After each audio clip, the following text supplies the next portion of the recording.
Hi there, this is going to be a long overview of striking the wrong chord, a study in the Cordel Gambit of the Spanish. E4 and E5, knight F3, knight C6, bishop B5 and bishop C5, the Cordel.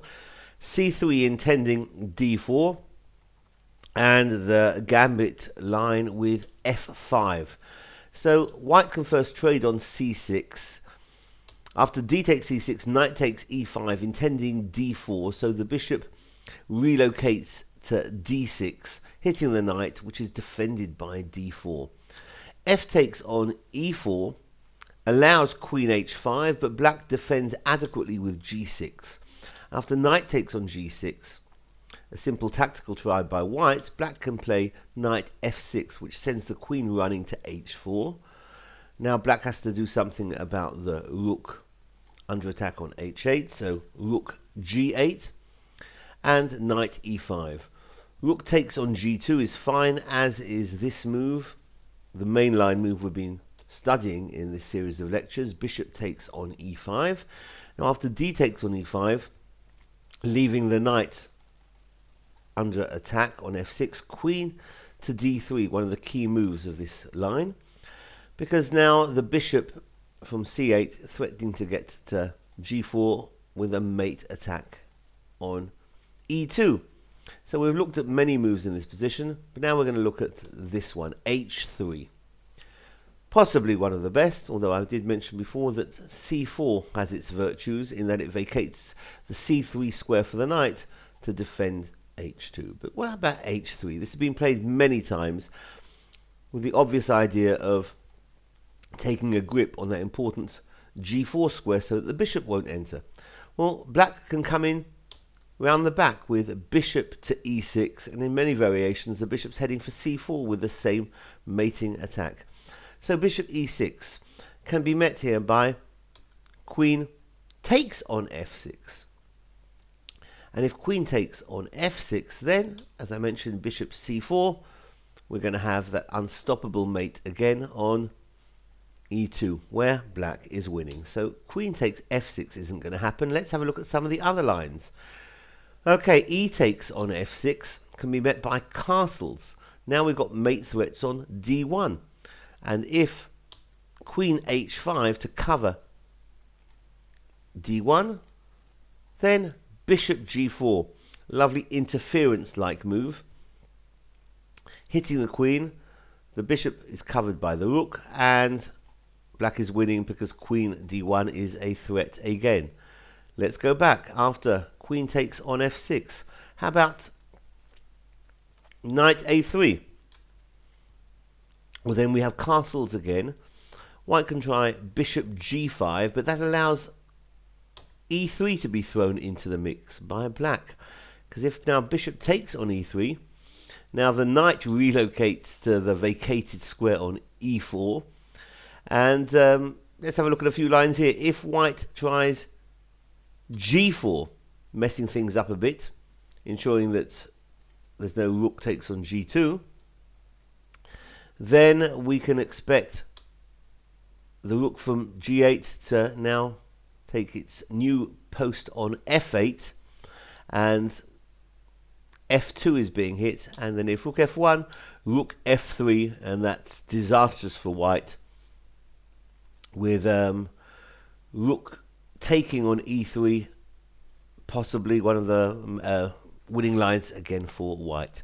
Going back a little bit here on this same line, instead of g4, if queen h6 would be played, then rook g6 hits the queen, queen takes h7, and now knight g3 is a lovely try, threatening mate now on e2 again.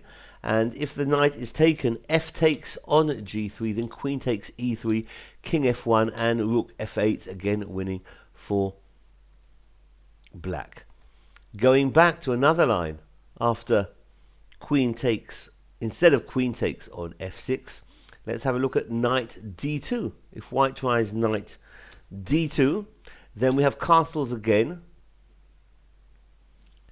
The knight is still up for grabs on f6, so if queen takes on f6, Then e3 is played again. Queen can take the bishop on e6 with check. So queen takes e6 check, king b8, queen h6, covering the knight on d2. But then the pawn takes the pawn on f2, king takes f2. Now queen g3 and king e2. Queen takes g2 and king d1 is going to be winning again for black, as the rook on h1 is loose. Let's go back to another variation of this one. The one we were looking at now was, this is quite confusing, there's so many variations and sub-variations here. Okay, going back here to,